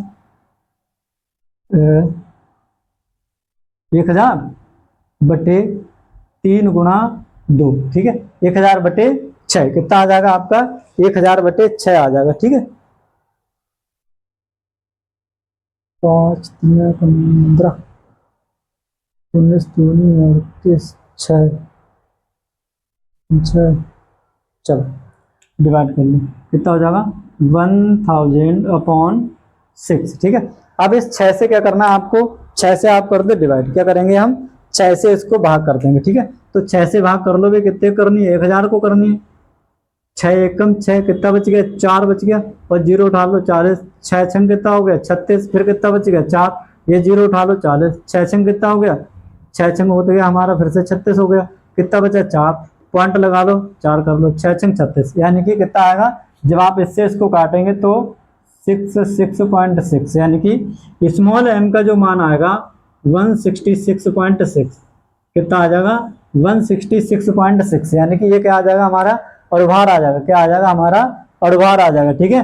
कोई कार्बनिक यौगिक है जिसका नाम दे रखा है, पर उसका जो फार्मूला है वो आपको नहीं दे रखा है, तभी आपको क्या करना है, इसका अणुभार ज्ञात करना है। तो अणुभार हमने पाया कितना हुआ 166.6 के आसपास, ठीक है। कितना हुआ 166.6। ये रहा हमारे पास क्वेश्चन नंबर 5। ये कह रहा है कि किसी पदार्थ के 18.1 ग्राम को, कितना है, कोई पदार्थ है उसका भार कितना दे रखा है 18.1 ग्राम, इसको क्या करना है 100 ग्राम जल में घोला गया, कह रहा है बिलियन का वाष्प दाब कितना है, बिलियन का वाष्प दाब 87 mmHg पाया गया। ठीक है, जब किसी पदार्थ का 18.1 ग्राम को 100 ग्राम जल में घोला गया है, ठीक है, तो उसका जो वाष्प दाब था बिलियन का वो कितना था, 87 mmHg। ठीक है, कह रहा अगर इसी ताप पर जल का वाष्प दाब 92 mmHg है, तापमान उतना ही है लेकिन जल का वाष्प दाब कितना है, ज्यादा है, 92 है, तो पदार्थ का अणुभार ज्ञात कीजिए। इस केस में भी आपको क्या करना पड़ेगा, पदार्थ का अणुभार निकालना पड़ेगा। देखो जब खाली हमारा जल था क्या था, जब हमारे पास केवल वाटर था, क्या था, केवल वाटर था, हमने इसको हीट किया, जब ये केवल वाटर है तो इसके वेपर ज्यादा बनेंगे, क्या होंगे, वेपर ज्यादा बनेंगे, तो इसका वेपर प्रेशर भी ज्यादा होगा, क्या होगा, वेपर प्रेशर यानी कि वाष्प दाब ज्यादा होगा, तभी यहाँ पर लिखा हुआ है 92। ठीक है, जो जल का वाष्प दाब था वो कितना था, 92। अब अगर इसमें हम कुछ घोल दें, क्या घोला गया, कोई पदार्थ घोला गया 18.8 ग्राम, ठीक है, तो मान लो इसमें हमने कुछ भी घोल दिया है, जब इसमें हम कुछ घोल देंगे तो वो पूरी तरह से मिल जाएगा, यानी कि जल के अणुओं के साथ वो क्या हो जाएगा, बंध जाएगा। अब जब आप इसको गर्म करेंगे किस ताप पर, अगर इसको 100 डिग्री सेंटीग्रेड पर गर्म किया तो इसको भी 100 पे ही गर्म करेंगे, जब इसको गर्म करेंगे उसी ताप पर तो इसके जो वेपर होंगे वो इसकी तुलना में कम बनेंगे। ठीक है, यहाँ वाष्प क्या होगी, यहाँ वाष्प हमारी कम बनेगी, जब वाष्प कम बनेगी तो इसका वाष्प दाब भी कम होगा, जो कि कितना पाया गया आपका 87 mmHg पाया गया। ठीक है, तो विलेन का जो वाष्प दाब होता है वो हमेशा शुद्ध विलायक की तुलना में क्या होता है, कम होता है। ठीक है, विलेन का वाष्प दाब हमेशा शुद्ध विलायक की तुलना में क्या होगा, कम होगा। अब हमसे कह रहा है ये चीज दे रखी है, हमें क्या निकालना है, अणुभार निकालना है। तो जब भी आपका वाष्प दाब की बात हो, कहीं पर क्या हो, वाष्प दाब की बात हो, तो याद रखना वाष्प दाब का अपेक्षिक अवनमन, जो कि अणुसंघ गुणधर्म का पहला टॉपिक है, क्या है, अणुसंघ गुणधर्म का पहला टॉपिक है आपका वाष्प दाब का अपेक्षिक अवनमन, उसको आप याद रखना। ठीक है, क्या लिखेंगे, वाष्प दाब, ठीक है, का अपेक्षिक अवनमन, ये आपने पढ़ा होगा पहला टॉपिक। ठीक है, ये हमारा क्या होता है, ये होता है हमारा P not minus P S upon P not equal to हमारा क्या होता है, चाय भी, क्या होता है, चाय भी, यानी कि क्या होता है, ये मोल प्रवाह होते हैं किसके, विलेय के। ठीक है, क्या होता है, विलेय के मोल प्रवाह। ठीक है, चाय भी कर देंगे यहाँ पर, ये वाला हम फार्मूला लगाते हैं, क्या क्या करते हैं, ये फार्मूला हम लगा लेंगे तो हम वहां तक पहुंच जाएंगे। ठीक है, जब ये विलेय के मोल प्रवाह होते हैं, किसके होते हैं, विलेय के मोल प्रवाह, तो विलेय के मोल प्रवाह कैसे निकालते हैं, विलेय के मोल बटे विलेय प्लस विलायक के मोल। ठीक है, तो ये जो है हमारा किसके बराबर हो जाएगा, small N upon capital N plus small N. ठीक है, लेकिन जब ये बहुत कम मात्रा में हमारा विलेय मिला होता है, यानी कि तनु विलेनों के लिए हम ऐसा मानते हैं कि तनु विलेनों के लिए जो हमारा विलेय होता है उसके मोल इसकी तुलना में कम होते हैं, तो ये हम लगभग किसके बराबर कर देते हैं, ये हम बराबर कर देते हैं small N upon capital N के। ठीक है, तो ये वैल्यू आपको यहाँ पर क्या करनी है, पुट करनी है, हो जाएगा हमारे पास P not minus P S upon P not equal to small N upon capital N, क्या हो जाएगा, small N upon capital N हो जाएगा। ठीक है, अब स्मॉल एन का मान निकाल लेंगे हम, स्मॉल एन बराबर क्या होता है हमारा, small W upon small N, और स्मॉल और कैपिटल एन बराबर क्या होता है हमारा, चूंकि देखो स्मॉल एन बराबर क्या होगा, स्मॉल डब्ल्यू स्मॉल एन, और कैपिटल एन बराबर कैपिटल डब्ल्यू और कैपिटल एन, ये चीजें हम उठाकर यहाँ रख देंगे। तो फाइनली हमारे पास फॉर्मूला क्या बनेगा, P not minus P S upon P not equal to क्या हो जाएगा, small W small M upon capital W upon capital M. ठीक है, और इस वाले जो टर्म है हमारी, इसमें कहते हैं कि ये वाला जो स्मॉल एम होता है नीचे आ जाता है, ये चौथी संख्या सबसे ऊपर पहुंच जाती है, इस तरह से हम इनका क्या कर देते हैं, मल्टीप्लाई कर देते हैं। ठीक है, बचेगा क्या, अब देखो P not minus P S upon P not equal to क्या हो जाएगा, ये ऊपर पहुंच जाएगा, यानी कि स्मॉल डब्ल्यू और capital M upon small M into capital W, ये बन गया आपके पास फार्मूला। अब इस फार्मूले में जो टर्म है वो तो आपको पता ही होगा क्या है, ये जो हमारा पी नॉट होता है, क्या होता है, पी नॉट, ये किसका होता है, शुद्ध विलायक, शुद्ध विलायक का वाष्प दाब, क्या होगा, शुद्ध विलायक का वाष्प दाब, ये किसका होता है, ये होता है हमारा विलेन का, किसका, विलेन का वाष्प दाब, क्या होगा, विलेन का वाष्प दाब। ठीक, और ये हमारा ये भी किसका हो जाएगा, शुद्ध वाले का हो जाएगा। जो स्मॉल डब्ल्यू है, क्या है, स्मॉल डब्ल्यू, ये किसका हो जाएगा, विलेय का भार, किसका, विलेय का भार हो जाएगा। ये कैपिटल एम क्या हो जाएगा, ये विलायक, विलायक का अणुभार क्या हो जाएगा, विलायक का अणुभार हो जाएगा। और ये कैपिटल डब्ल्यू क्या हो जाएगा, ये हो जाएगा हमारा विलायक का भार। और ये हमारा स्मॉल एम क्या हो जाएगा, ये हो जाएगा हमारा विलेय का अणुभार। इस तरह से आप इन सबको नीचे करके लाइन लाइन से लिख लीजिए, जहां ये क्या है वो क्या है, ठीक है। उसके बाद इन सबकी वैल्यूज आपको यहाँ पर दे रखी है, वो आप क्या करेंगे इसमें रख देते हैं, ठीक है। तो सबसे पहले हम यहाँ क्या लिखेंगे, लिखेंगे दिया है, क्या दिया है, जो हमारा पी नॉट है, पी नॉट क्या हमारा शुद्ध वाष्प दाब है, ठीक है। तो कह रहा है इतने ग्राम जल में घोला गया, तो कह रहा है ये विलेन का वाष्प दाब है। और इसी ताप पर जल का वाष्प दाब कितना है, 92। तो पी नॉट हमारा कितना हो जाएगा, 92, ठीक है, 92 mmHg। और पी हमारा कितना, पी एस हमारा कितना हो जाएगा, ये विलेन का होता है, कितना है 87 mmHg। अब देखो स्मॉल डब्ल्यू, विलेय कितना घोला गया, विलेय घोला गया 18.1 ग्राम, कितना 18.1 ग्राम, ठीक। और विलायक जो है कैपिटल कितने में घोला गया है, 100 ग्राम जल में, कितने ग्राम में, तो यहाँ लिखेंगे 100 ग्राम, ठीक है। और क्या बचा हमारे पास, स्मॉल एम, स्मॉल एम कह रहा है किसी पदार्थ के, ठीक है, उस पदार्थ का नाम नहीं दे रखा, अर्थात ये हमें क्या करना है, ये हमें फाइंड आउट करना है, ठीक है। और बचा के हमारे पास कैपिटल एम, कैपिटल एम विलायक का अणुभार, विलायक क्या है जल, तो जल का कितना हो जाएगा हमारा 18, कितना हो जाएगा 18, ठीक है। तो ये सब चीजें यहाँ पर दे रखी हैं, इन चीजों को उठाकर हम क्या करेंगे इस वाले फार्मूले में रखते हैं, ठीक है। तो हम देखते हैं क्या हो जाएगा, हमें यहाँ से क्या मिलेगा। देखो पी नॉट कितना हमारा 92, कितना हो जाएगा हमारा 92, माइनस पी एस कितना हमारा 87, कितना है 87, ठीक है। क्या लिख लेंगे, पी नॉट कितना हमारा 92 और पी एस कितना हमारा 87, कितना है 87 अपॉन पी नॉट हमारा अगेन कितना है 92, इक्वल टू क्या करेंगे, इक्वल टू क्या है स्मॉल डब्ल्यू, स्मॉल डब्ल्यू कितना है 18.1 gram into capital M, capital M कितना है हमारा 100 ग्राम, सॉरी कैपिटल एम 18, कितना है 18 बटे स्मॉल एम, ये आपको क्या करना है फाइंड करना है, इंटू क्या है हमारा कैपिटल डब्ल्यू, कैपिटल डब्ल्यू कितना है 100, ठीक।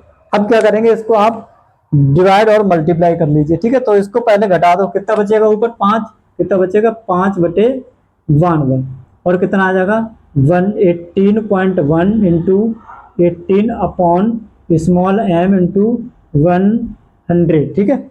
अब अभी क्या करो आप, चाहे इसको हटाओ यहाँ पर और यहाँ एक जीरो बढ़ा लो, ठीक है। अब इसकी क्या करो ऐसे मल्टीप्लाई कर दो, तो मल्टीप्लाई करने पर हमें क्या मिलेगा, हमें मिलेगा 5 into small M into 1000 equal to क्या हो जाएगा 92 इंटू 181 इंटू 18, ये चीज हमको यहाँ से प्राप्त हो जाएगी। स्मॉल एम निकालना है, इसको यहीं रोक लो, स्मॉल एम इक्वल टू क्या हो जाएगा इसके बटे में, ठीक है 92 इंटू 181 इंटू 18 अपॉन क्या आ जाएगा 5 गुणा 1000, ठीक है, कितना आ गया 5 गुणा 1000, ठीक है। तो ये आपका यहाँ तक आ गया, इसको हम थोड़ा ऊपर लेके चलते हैं, ठीक, यहाँ पर रखेंगे,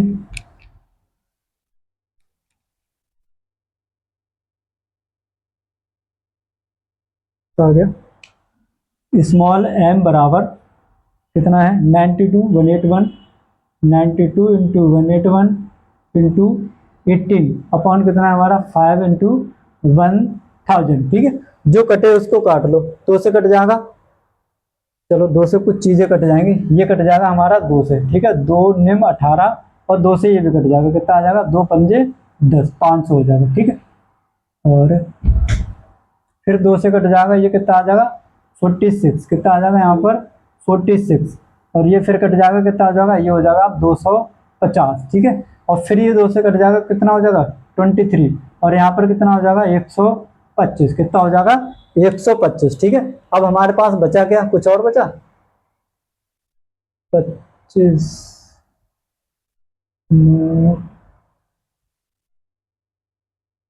चलो कितना बच गया, ये बचा 23 इंटू 181 इंटू 9 अपॉन 5 गुणा 125, 5 गुना 125, ठीक है। जब हम इसका डिवीजन करेंगे, ठीक है, क्या करेंगे, जब हम इसको डिवाइड करेंगे, मल्टीप्लाई करेंगे, ठीक है, तो कितना आएगा देखो, हम करे दे रहे हैं इसकी मल्टीप्लाई, आप आराम से कर लेना, ठीक है। ये है हमारे पास 23 गुना 181, 23 गुना 181 गुना 18, ये आएगा 74,934। कितना आ जाएगा, 74,934 बटे इसका आ जाएगा 625। कितना आ जाएगा हमारा 625, 74,934, 74,934 डिवाइडेड बाई 625।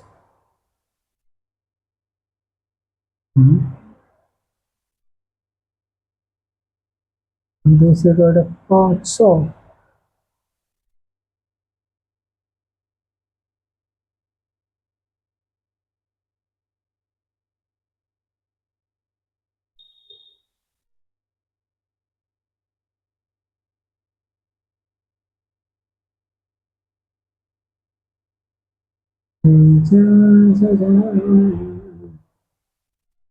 रोकना गुरु,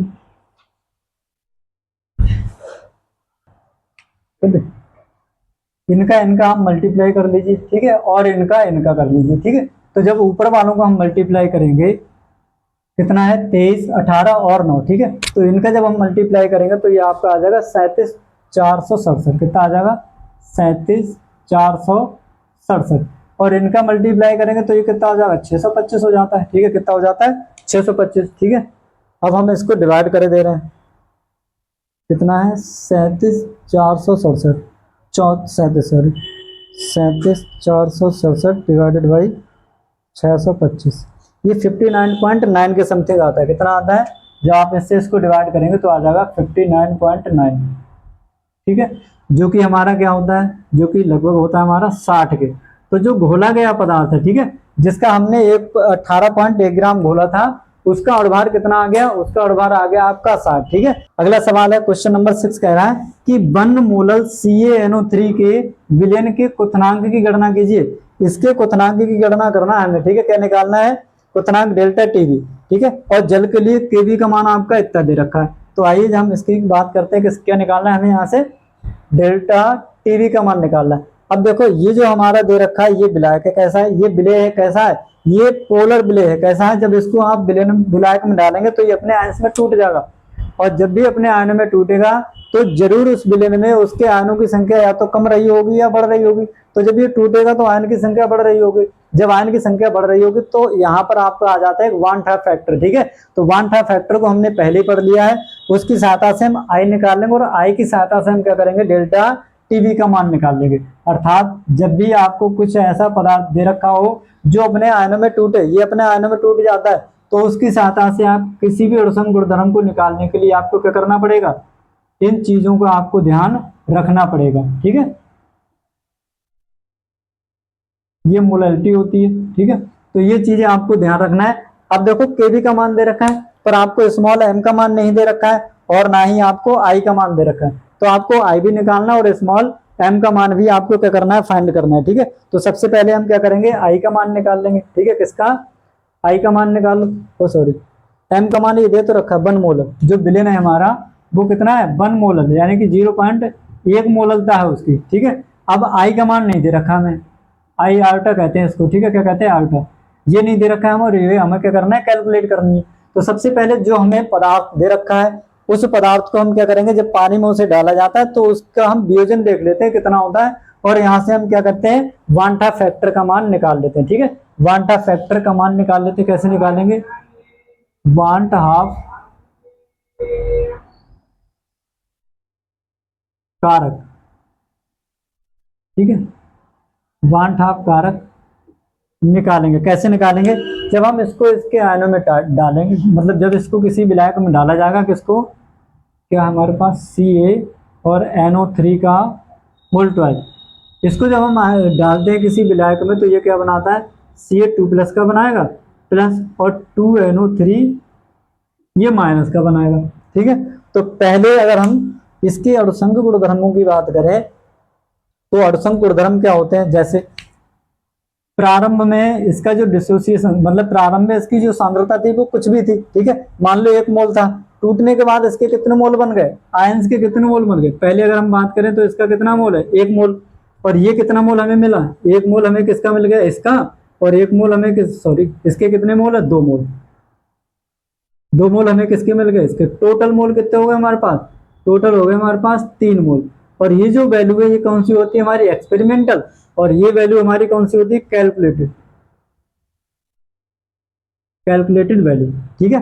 तो यहां से जब हम वांटा फैक्टर आई का मान निकालते हैं, किसका, वांटा फैक्टर आई का मान निकालते हैं, तो आई क्या कहता है, आल्टा कहते हैं इसको फिलहाल तो एक्सपेरिमेंटल वैल्यू, ठीक है, अगर मोल है तो एक्सपेरिमेंटल मोल अपॉन कौन से हो जाएंगे हमारे, कैलकुलेटेड मोल, ठीक है, एक्सपेरिमेंटल मोल और कैलकुलेटेड मोल। एक्सपेरिमेंट करने पर मोल हमें कितने मिले, 3, और कैलकुलेटेड मोल कितने थे, पहले से कितना था हमारा, 1, तो यहाँ से अल्टा का मान कितना आ जाएगा, अल्टा का मान आ जाएगा हमारे पास 3, ठीक है। तो अब हमें देखो आई का मान मिल गया, अल्टा का मान मिल गया, एन का मान दे रखा है, और हम डेल्टा टीवी का मान यहाँ से कैलकुलेट कर सकते हैं, ठीक है। तो डेल्टा टीवी क्या हो जाएगा, डेल्टा टीवी इक्वल टू क्या होता है, अल्टा इंटू के वी इंटू स्मॉल एम। तो डेल्टा टीवी इक्वल टू क्या हो जाएगा, आई का मान कितना है 3, और के वी का मान कितना है, के वी का मान दे रखा है 0.52, कितना है 0.52, और एम का मान कितना है 0.1, ठीक है, क्या है 0.1, ठीक है। इन सभी को क्या करेंगे आप, इन सभी को आप मल्टीप्लाई कर लीजिए, क्या करना है आपको, मल्टीप्लाई करेंगे तो यहाँ से डेल्टा टीवी का मान आ जाएगा, ठीक है। तो 3 गुणा कितना है, 3 गुणा 0.52 और मल्टीप्लाई 0.1, यहाँ से आ जाएगा 0.16, कितना आ जाएगा 0.156, ठीक है। जब इनकी मल्टीप्लाई करेंगे तो डेल्टा टीवी इक्वल टू 0.156, ठीक है। ये आप आराम से मल्टीप्लाई कर लीजिए, यहाँ करेंगे तो वीडियो लंबा हो जाएगा और टाइम लग जाएगा और आपको भी देखने में मजा नहीं आएगा, ठीक है। इसलिए जो मल्टीप्लाई वाला पोर्शन है, डिवीजन वाला पोर्शन है, वो हम कैलकुलेटर की सहायता से कर देते हैं, ठीक है। अब देखो कह रहा है विलयन के क्वथनांक की गणना, ये क्या है, ये क्वथनांक में उन्नयन है, क्या है ये हमारा जो आया है, ये क्या है हमारा क्वथनांक में उन्नयन, क्वथनांक में उन्नयन आया है, ठीक है। लेकिन क्वथनांक में जो उन्नयन होता है हम जानते हैं डेल्टा टीवी बराबर हमारा क्या होता है, TV minus T not B, ये फार्मूला होता है हमारा, क्या होता है, ये हमारा एक फार्मूला होता है, और इस फार्मूले की सहायता से हम क्या निकालते हैं, ये जो है हमारा टीवी, ठीक है, जो टीवी है और टी नॉट बी है, टी नॉट बी क्या है हमारा शुद्ध का है, किसका है, शुद्ध क्या है हमारा, इतने मोलर के विलयन का, विलयन की क्वथनांक, शुद्ध विलायक क्या हो जाएगा हमारा, शुद्ध विलायक का ताप, विलायक का क्वथनांक, ठीक। और ये जो है हमारा वो किसका है, विलयन का, विलयन का क्वथनांक। और ये तो आपको पता ही है, ये क्या है आपका क्वथनांक में उन्नयन। हमें किसका निकालना है, कह रहा है विलयन के क्वथनांक की गणना, यानी कि आपको ये वाला वैल्यू निकालनी है, क्या करना है आपको टीवी का मान निकालना है, ठीक है। तो हमें डेल्टा टी भी मिल गया है, और इसको हम मिटाते हैं, उसको ऊपर लेके आते हैं, क्या आएगा देखो, ठीक है, डेल्टा टीवी, तो क्या हो जाएगा हमारा delta TV equal to TV minus T not B, हमें ये निकालना है, ठीक है, क्या विलायक का क्वथनांक निकालना, सॉरी विलयन का क्वथनांक निकालना है, और भाई कह रहा है विलयन के क्वथनांक की गणना कीजिए, ठीक है। तो विलयन का जब हम क्वथनांक निकालेंगे, ये निकालेंगे, ये हमने निकाल लिया, ये हमारा कितना आ गया, इतना आ गया, और इसका मान शुद्ध अवस्था में मान कितना होता है, जब भी हम डेल्टा टीवी की बात करते हैं शुद्ध अवस्था में, ठीक है, टी नॉट बी किसी भी विलायक का शुद्ध अवस्था में कितना होता है 273.15 के कितना होता है, इतना होता है। इसका मान हमारे पास आ गया, डेल्टा टीवी का मान कितना है 0.156, कितना है 0.156, इक्वल टू क्या हो जाएगा टीवी माइनस 273.15, ये माइनस का इधर चला जाएगा 0.156 प्लस 273.15 इक्वल टू क्या हो जाएगा हमारा टीवी, क्या हो जाएगा टीवी। इन दोनों को क्या करिएगा, इन दोनों को अगर हम जोड़ देंगे, ठीक है, किसको 273.15 और कितना है 0.156, इनको जोड़ दो, कितना हो जाएगा 6 5 5 10 1 1 2 और 1 3, और 3, 7 और 2, 273 कितना आ जाएगा, ये मान आएगा हमारा 273.306 इक्वल टू टीबी। यही हमको निकालना था, और ये है किसका, ये है हमारा विलेन का, किसका, विलेन का क्वथनांक, और यही हमको क्या करना था, कैलकुलेट करना था। ठीक है, तो ये आपका आ जाएगा विलेन का क्वथनांक। ठीक है, ये आंसर हो जाएगा आपका 6 वाले क्वेश्चन का। ठीक है, कौन सा था ये, 6 वाला क्वेश्चन था। ठीक है, अब पढ़ेंगे हम क्वेश्चन नंबर 7। ठीक है, जो कि आपका बहुत ही ज्यादा इंपॉर्टेंट क्वेश्चन है। अगर इस तरह के क्वेश्चन आप करना सीख जाते हैं तो ये जो अब तक हमने पढ़े थे ये क्वेश्चन आप चुटकियों में कर देंगे। ठीक है, तो फटाफट से इसको ध्यान से पढ़ेंगे। क्वेश्चन को अगर आपने समझ लिया, और समझना कब आता है, जब आप सवाल को 1 से 2 बार अच्छे से पढ़ते हैं। ठीक है, जब आप किसी सवाल को 1 से 2 बार अच्छे से अगर आप पढ़ेंगे तो आपको समझ में आ जाएगा ये कहना क्या चाह रहा है। जब तक आप ये नहीं समझेंगे कि सवाल हमारा कहना क्या चाह रहा है, तब तक मुझे नहीं लगता कि आप ये फाइंड कर पाएंगे कि हमें पूछ क्या रहा है। ठीक है, और जब तुम्हें यही नहीं पता चलेगा कि इसमें पूछा क्या जा रहा है, तो आपको यही नहीं पता चलेगा कि हमें इसमें फार्मूला कौन सा लगाना है। पहले सवाल को पढ़ना है अच्छे से, फिर देखना है कि ये पूछना क्या चाह रहा है। ठीक है, और दे क्या रखा है। अब देखो कह रहा है कोई एसिड दे रखा है। ठीक है, CH3, CH2, CH, Cl, COO, ये क्या है, कोई भी हमारा एसिड है। ठीक है, कौन सा एसिड है अभी हम देखते हैं। इसके 10 ग्राम को 250 ग्राम जल में घोलने पर कह रहा है उत्पन्न जल के हिमांक में अवनमन की गणना कीजिए। जल के हिमांक में अवनमन, तो हम जानते हैं जल के हिमांक में जो अवनमन होता है वो क्या होता है हमारा, TF। क्या होता है हमारा, डेल्टा TF। इसकी बात कर रहा है, क्या करना है आपको, डेल्टा TF का मान निकालना है। किसका मान निकालना है, डेल्टा TF का मान निकालना है। ये एसिड है। ठीक है, नाम क्या हो जाएगा इसका, कौन सा एसिड हो जाएगा, कितने कार्बन है, 1 2 3 4, और एक क्लोरीन भी रखा है। क्लोरीन उधर से गिनेंगे तो कौन से पे आ जाएगा हमारा, दूसरे कार्बन, तो क्या आ जाएगा, 2-क्लोरो-ब्यूटेनोइक एसिड। क्या हो जाएगा, 2-क्लोरो-ब्यूटेनोइक एसिड, या इसको ब्यूटारिक एसिड के नाम से भी जानते हैं। ठीक है, अब देखो ये आपको दे रखा है कितना है, 10 ग्राम है। हमें निकालना क्या है, हमें निकालना है डेल्टा TF। देखो डेल्टा TF तक पहुंचने के लिए आपको I का मान चाहिए होगा, और KF का मान चाहिए होगा, और स्मॉल n का मान चाहिए होगा। ये चीजें आपको चाहिए होंगी। अब यहाँ पर आपके पास क्या दे रखा है, कुछ भी नहीं दे रखा है, ये वाला और ये केवल दे रखा है आपको KF का मान। स्मॉल m और I, ये दो चीजें आपको क्या करनी है, कैलकुलेट करनी है। ठीक है, स्मॉल m क्या होती है, विलेन की सांद्रता होती है। ठीक है, मोलरता जिसे हम कहते हैं, तो ये आपको निकाल लेनी है। ठीक है, ये क्या होता है, वांट हाफ कारक। क्या है हमारा, वांट हाफ कारक, और ये क्या है, विलेन की मोलरता। ठीक, विलेन की मोलरता। तो पहले हम क्या करेंगे, पहले हम निकाल लेंगे विलेन की मोलरता। क्या करेंगे, विलेन की मोलरता निकालने के लिए हमें क्या चाहिए होगा, जो विलेय है। ठीक है, जो विलेय है उसका भार बटे उसका अणुभार, और जिसमें घोला गया यानी कि विलायक का हमें भार चाहिए होगा। ठीक है, तो विलेन की मोलरता निकाल लेंगे। विलेय कितना है हमारा, विलेय, विलेय का भार, विलेय का भार कितना हमारा, 10 ग्राम विलेय को घोला गया है। और विलेय का अणुभार कितना हो जाएगा, अणुभार यानी कि CH3 और CH2 और CHCl और COOH। ठीक है, ये क्या हो जाएगा हमारा, ये विलेय है, और इसका अणुभार क्या हो जाएगा, इसका अणुभार। तो सबका हम अणुभार क्या करेंगे, सबका परमाणु भार जोड़ लेंगे, और उसी का क्या आ जाएगा, अणुभार आ जाएगा। ठीक है, देखो कार्बन जोड़ लो, कितना है, 1 2 3 4, 4 कार्बन और 1 का कितना होता है, 12। तो 12 गुणा 4 बराबर कितना हो जाएगा, 48, सॉरी प्लस। यहाँ पर देखो 3 हाइड्रोजन और 2 5 और 1 6 और 1 7, तो 7 का 7 रहेगा, प्लस का साइन लगा दो।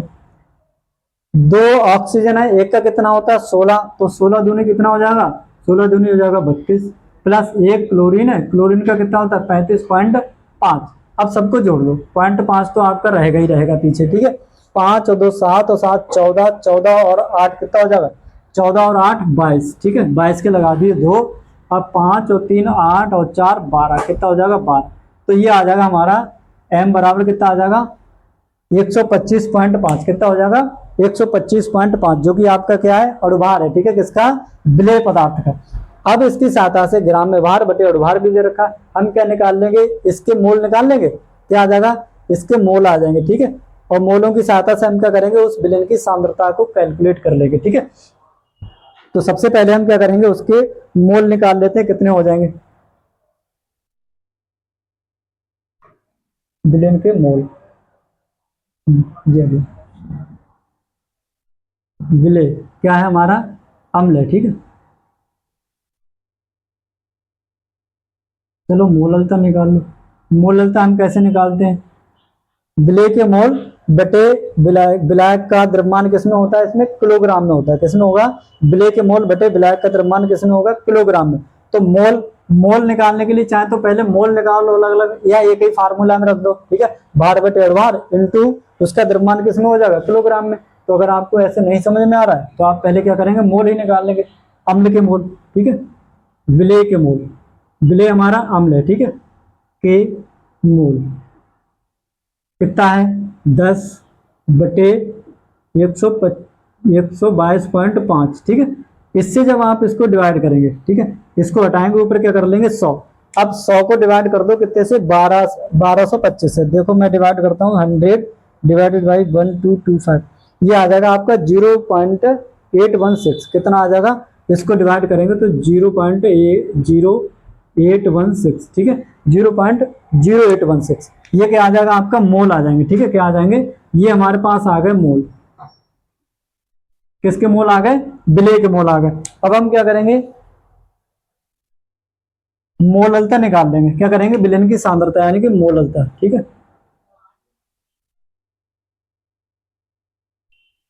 मोललता, और मोललता कैसे निकालेंगे, विलेय के मोल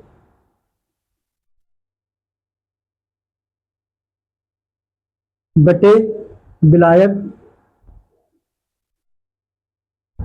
का द्रव्यमान किसमें होगा, ये किलोग्राम में होगा। किसमें होगा, किलोग्राम में होगा। अब मोल हमने निकाल लिए, कितने मोल आ गए हमारे पास, 0.0816, ठीक है। ये आप चाहे इसको 10 की घातों में बदल लो। अगर आप 10 की घातों में बदलोगे तो कितना हो जाएगा, 81.8.6 10 टू द पावर -2। ये आप इतना कर लो, ठीक है, 8.16, यानी कि जो पॉइंट है वो दो स्थान इधर खसकेगा तो माइनस की 2 घातें हो जाएंगी, ठीक है। और नीचे क्या आ जाएगा हमारा, विलायक का द्रव्यमान कितना है, कितने ग्राम में बोला, 250 ग्राम। यहाँ पर क्या है, ग्राम है, कितना है 250। अगर ये ग्राम है तो इसको हम क्या करेंगे, 1000 से डिवाइड कर देंगे, तब ये किस में बदल जाएगा, ये बदल जाएगा आपका किलोग्राम में, ठीक है। किसमें, किलोग्राम में। अब ये हमारा 1000 ऊपर पहुंच जाएगा तो कितना आ जाएगा, इसको डिवाइड कर दो, ठीक है।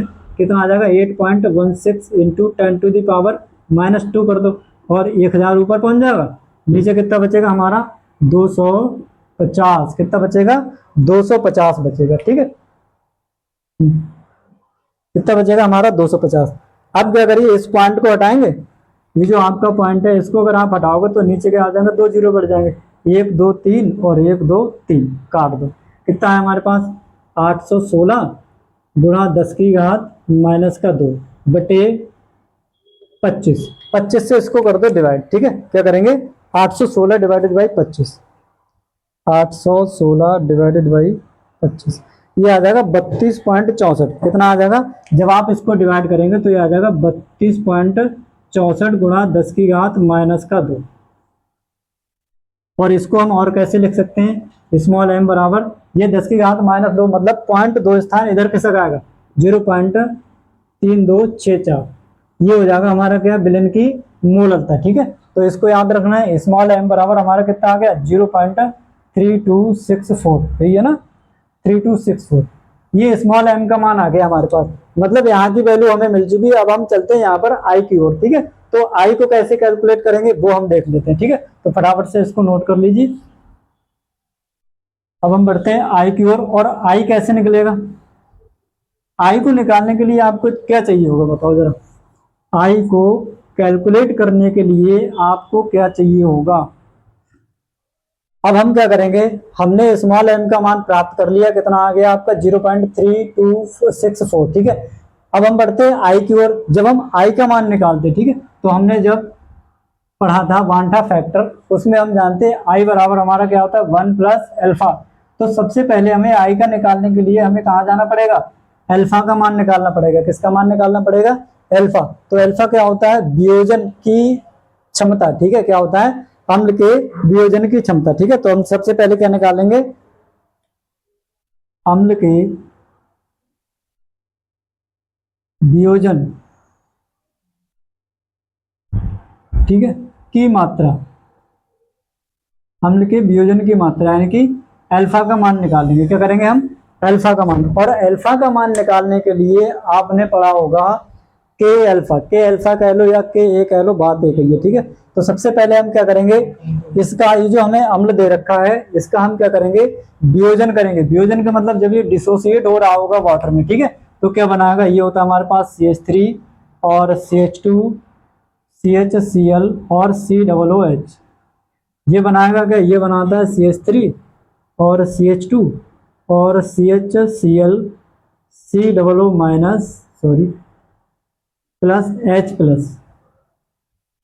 ये क्या है, हमारा एक वीक एसिड है। कैसा है, ये हमारा वीक इलेक्ट्रोलाइट है यानी कि दुर्बल वैद्युत अपघटन है, तो ये कम आयनों में टूटेगा, 100% अपने आयनों में नहीं टूटेगा। ठीक है, तो मान लो अगर हम बात करें शुरू में, ठीक है, इसकी प्रारंभिक सांद्रता की अगर हम बात करें, प्रारंभिक सांद्रता, तो प्रारंभ में इसकी जो सांद्रता है वो मान ली हमने कितनी है, C मोल पर लीटर है। कितनी है, C मोल पर लीटर है।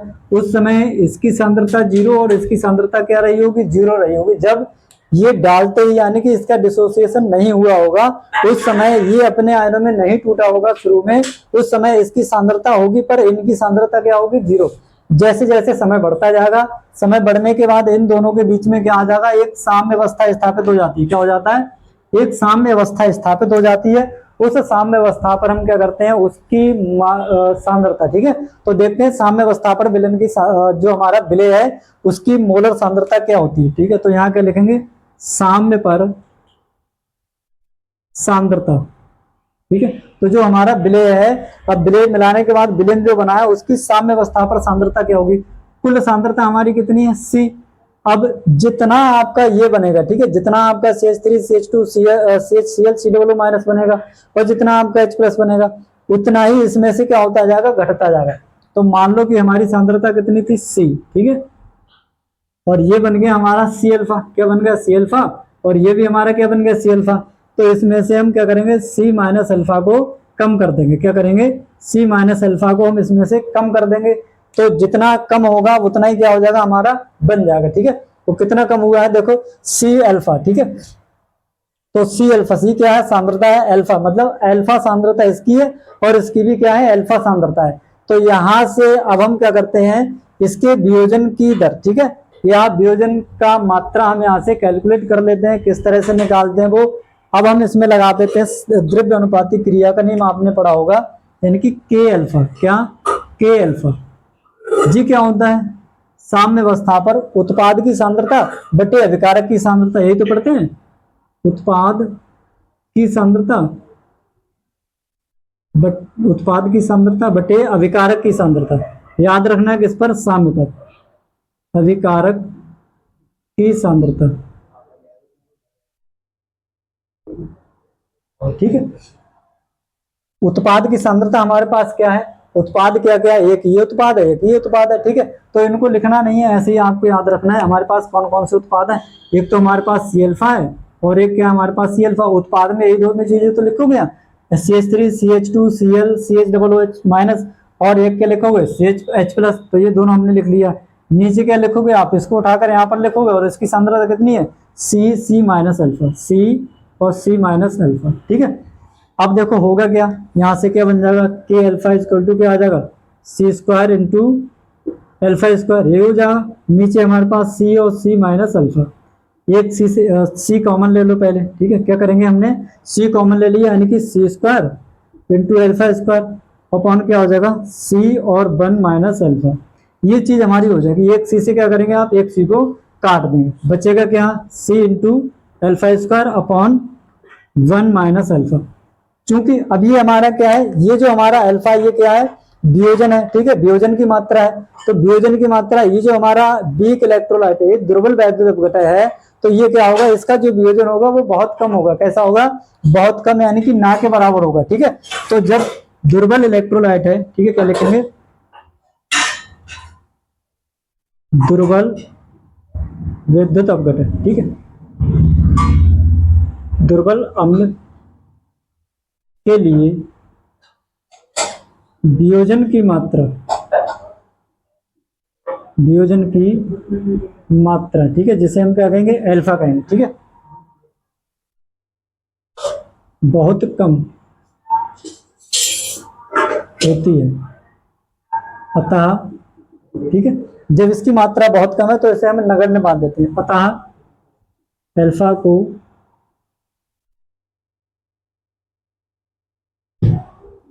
मानने पर ये जो नीचे वाली वैल्यू होती है हमारी 1 माइनस अल्फा, ठीक है, ये लगभग बराबर हो जाती है किसके, 1 के। किसके बराबर हो जाएगा, 1 के बराबर हो जाएगा, ठीक है।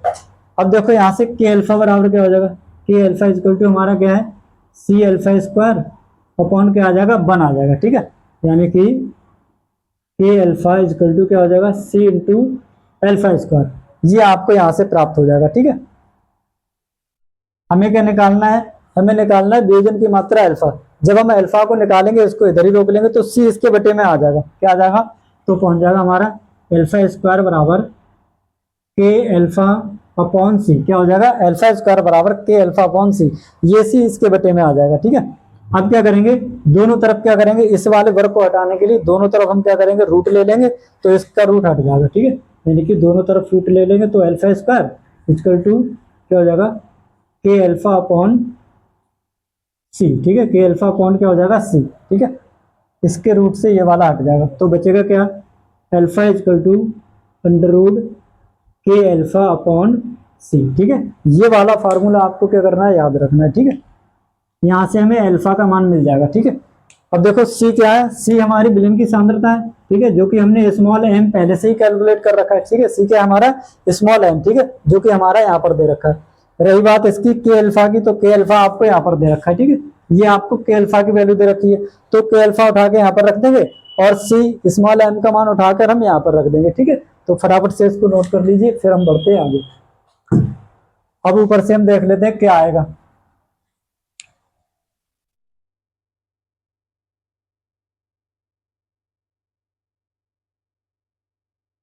क्या हुआ हमारे पास, अल्फा इक्वल टू क्या है, under root K alpha upon C, ठीक, और के अल्फा का मान आपका ये है, ठीक है, 1.4 कितना है, 1.4 10 टू द पावर -3 अपॉन 0. सी का मान, ठीक है, ये क्या है, एम, ठीक है, मतलब सांद्रता, क्या है, सांद्रता, ठीक है, जिसको हम सी से भी डिनोट करते हैं। तो सी का मान आपको ये दे रखा कितना है, 0.3264, ठीक, और इसका क्या है आपका स्क्वायर ब्रैकेट है, ठीक है, अंडर रूट में है।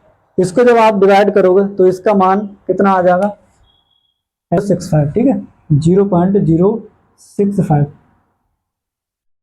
इसको निकालेंगे कैसे, या तो आप पहले यहीं पर रहने दीजिए, ठीक है। इसको निकालने के लिए पहले अभी हमने पढ़ा था अल्फा स्क्वायर, क्या था हमारे पास, हमारे पास था के सी अपॉन के अल्फा अपॉन एम, ठीक है, एम की जगह क्या है हमारा सी। इन दोनों की वैल्यू रख लीजिए और जो भी मान आया आपका, ठीक है, मान लो इनको काटने पीटने के बाद आपका एक्स आ जाए, तो क्या करेंगे, इसको एक्स में रख लीजिए, ठीक है। जब इतना आ जाएगा, इसका क्या करेंगे आप, फैक्टोरियल मेथड द्वारा इसका मान निकाल लेंगे, ठीक है। तो कितना आएगा आपका, इतना ही आएगा, ठीक है। अब हम बढ़ते हैं थोड़ा सा और आगे, ये मिल गया हमें अल्फा का मान, ठीक है। अल्फा का मान आपका कितना आ गया, 0.065, कितना आ गया, 0.065। अब हमें आई का मान कैलकुलेट करना पड़ेगा, किसका, आई का मान, ठीक है, जिसे हम कहते हैं वन हाफ फैक्टर, क्या कहते हैं, वन हाफ फैक्टर, ठीक है। तो हम क्या निकालेंगे, वन हाफ कारक, ठीक है, आइटम, ठीक है, इसको हम कैलकुलेट करेंगे। इसको कैलकुलेट करने के लिए हम क्या निकालते हैं, जो हमारा दे रखा है, ठीक है, जो भी हमें पदार्थ दे रखा है उसके हम मोल्स देखते हैं कितने मोल्स हैं, ठीक है। वन हाफ फैक्टर आप उसके अड़ुसंग गुणधर्म भी निकाल सकते हो, उसके मोल भी निकाल सकते हो, ठीक है। तो मोल की सहायता से भी निकाल सकते हैं आई का मान, और उसके अड़ुसंग गुणधर्म की सहायता से भी निकाल सकते हैं, ठीक है। पर मोलर द्रव्यमान पे मत जाना, क्योंकि कहानी कैसी हो जाएगी, वहां से आपकी खराब हो जाएगी। तो चलिए आई का मान निकालने के लिए हम क्या देखते हैं, CH3 और CH2 CHCl COOH, ये किसमें डिसोसिएट होगा, ये बनाएगा हमारा CH3 CH2 CHCl COO minus plus H plus. अब देखो प्रारंभ में अगर इसकी बात करें, ठीक है, किसकी, प्रारंभ में मोल, प्रारंभ में मोल कितने थे, मान लो इसका कितना मोल है, 1, उस समय इसका मोल कितना होगा, इन दोनों के मोल कितने होंगे आपके 0 0, ठीक है। कुछ समय बाद या साम्य पर अगर हम मोल की बात करें, ठीक है, तो मान लो इसका अगर अल्फा मोल बन रहा है और इसका अल्फा मोल बन रहा है, ठीक है, तो ये अल्फा अल्फा कब बनेगा, जब इसके मोल में से जब ये घटेगा, मतलब जितना इधर बनेगा उतना ही इसमें से क्या हो जाएगा, कम हो जाएगा। तो लिख देंगे 1 माइनस अल्फा, क्या लिख देंगे 1 माइनस अल्फा, ठीक है। अब हम यहां से जानते हैं कि ये जो हमारी वैल्यू है, ये हमारा कौन सा मान होता है, ये हमारा होता है एक्सपेरिमेंटल वैल्यू, ठीक है। क्या होता है, एक्सपेरिमेंटल। ये हमारा कौन सा होता है, कैलकुलेटेड, ठीक है। या यूं कह लो, ये कब की बात है, ये वियोजन के बाद की बात है, ये वियोजन से पहले, वियोजन के बाद मोल और वियोजन से पहले, क्या लिखेंगे, वियोजन से पहले, सॉरी वियोजन से पहले तो ऊपर वाले आ जाएंगे, ठीक है। ये वाले जो मोल हमें दे रखे हैं, ये जो मोल है हमारा एक, ये कब है, ये है वियोजन से पहले, ठीक है, वियोजन से पहले। और ये जो हमारे सब वैल्यूज है, ये क्या है, ये हमारा वियोजन के बाद, वियोजन के बाद मोल। अगर आपको वांछित कारक आई निकालना है तो क्या लिखेंगे, वियोजन के बाद मोल बटे वियोजन से पहले मोल, ठीक है। वियोजन के बाद बटे वियोजन से पहले, क्या लिखेंगे यहां, वियोजन के बाद मोल बटे लिखते हैं वियोजन से पहले, वियोजन से पहले मोल। अब देखो वियोजन के बाद, वियोजन से पहले की घटना ये है और ये वियोजन से बाद की घटना है। जब वियोजन नहीं हुआ था उस समय उत्पाद के मोल क्या थे, 0 0। केवल किसके थे हमारे पास, जो हमारा कारक दे रखा उसका कितना मोल था, 1। कब, वियोजन से पहले। वियोजन के बाद ये कुल मोल है, ठीक है। तो वियोजन से बाद कुल मोल अगर हम जोड़ देंगे तो कितना हमारे पास, 1 minus alpha plus alpha plus alpha. ये वियोजन के बाद की कहानी है। वियोजन के बाद क्या बना, एक में से अल्फा कम कर दिया, जितना कम हुआ उतना ये बन गया। तो ये सब घटना है हमारी वियोजन के बाद, ये घटना है वियोजन से पहले, ठीक है।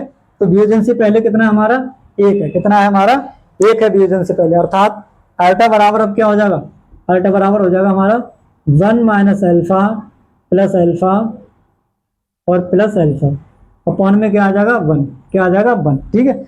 अब देखो यहाँ पर ये जो आपका एक माइनस का अल्फा है वो एक प्लस के अल्फा से कम हो जाएगा, घट जाएगा, कट जाएगा, ठीक है।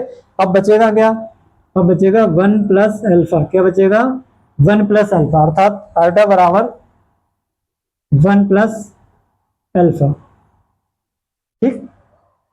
अब यहां से क्या करेंगे, यहां से जो हमारा अल्फा का मान आया, ठीक है, अल्फा का जो मान आया वो हम यहाँ पर रख देंगे, ठीक है। तो यहाँ पर अल्फा की वैल्यू रख लीजिए और आई का मान यहाँ से मिल जाएगा।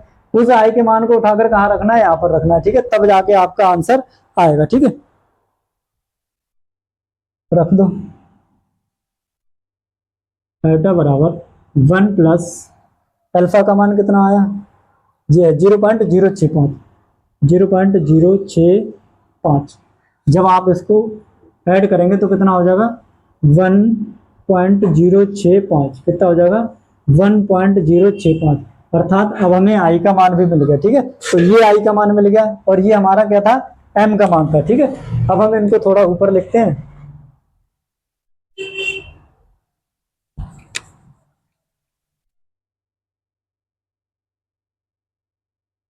एम का मान हमारा ये और आटा का मान हमारा कितना आ गया 1.065। ये दो चीजें हमें मिल गई, आई और एम, ठीक है। और आई और एम ही चाहिए था, एफ तो हमें दे रखा है। तो यहां से हम delta T F equal to, I का मान कितना है 1.065 इंटू के एफ का मान कितना दे रखा है 1.86, कितना है 1.86 इंटू स्मॉल एम का मान कितना है 0.3264, ठीक है। तो यहाँ से डेल्टा टी एफ का जो मान आएगा वो कितना आएगा, देखो मल्टीप्लाई हम कर देते हैं यहाँ पर, ये आ गया आपका 1.065 इंटू 1.86 इंटू आपका आ जाएगा 0.3264, ये आ जाएगा 0.646, यहाँ से आ जाएगा 0.646। ठीक है, ये 5 से बड़ा है, इसको 1 बढ़ जाएगा, जैसे हम राउंडिंग ऑफ कहते हैं वो हो जाएगा आपका। तो बनेगा delta T F equal to 0.65, कितना हो जाएगा 0.65, ये आ जाएगा फाइनली आपका आंसर। ठीक है, तो फाइनली आपका आंसर कितना आ जाएगा 0.65। ठीक है, इसका किसकी बात कर रहा है, हिमांक में अवनमन कितना आ जाएगा, हिमांक में अवनमन हमारा आ जाएगा 0.65। क्या है, हिमांक में अवनमन, हिमांक में अवनमन। ठीक है, तो ये हमारा फाइनल आंसर हो गया।